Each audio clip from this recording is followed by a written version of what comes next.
उनको कोन्डो। उनी एउटा इन्ट्रोभर्ट स्वभाव भएको मान्छे हुन्छ र उनी जुन अफिसमा काम गर्छन् त्यहाँका कलिगहरूसँग पनि उनको सम्बन्ध राम्रो हुँदैन। उनी कुनै व्यक्तिहरूसँग पनि त्यति क्लोज हुँदैनन्, त्यति घुलमिल हुँदैनन्।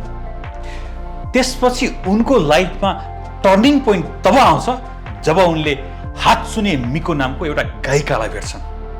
त्यसपछि उनी त्यो गायिकासँग प्रगाढ सम्बन्धमा अगाडि बढ्छन्। एउटा प्रगाढ सम्बन्ध उनको अगाडि बढ्छ। कालान्तरमा गएर उनले त्यो गायिकासँग विवाह नै गरी छोड्छन्। तर रोचक कुरा के छ भने हात्सुने मिको नाम गरेको कुनै पनि व्यक्ति यो संसारमै हुँदैन।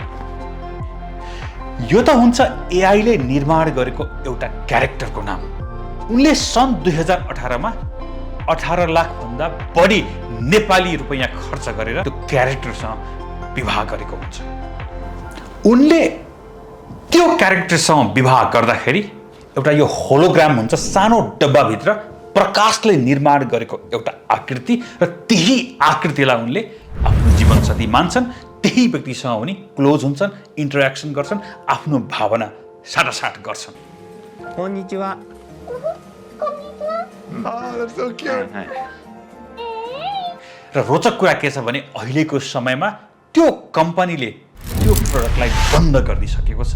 आज त्यो क्यारेक्टर उनीसँग छैन, तर उनको अनुसार उनको त्यो प्रेम अहिले पनि कम भएको छैन। उनले त्यही क्यारेक्टरको एउटा डल लिएर त्यही डललाई आफ्नो श्रीमती मानिराखेका छन्।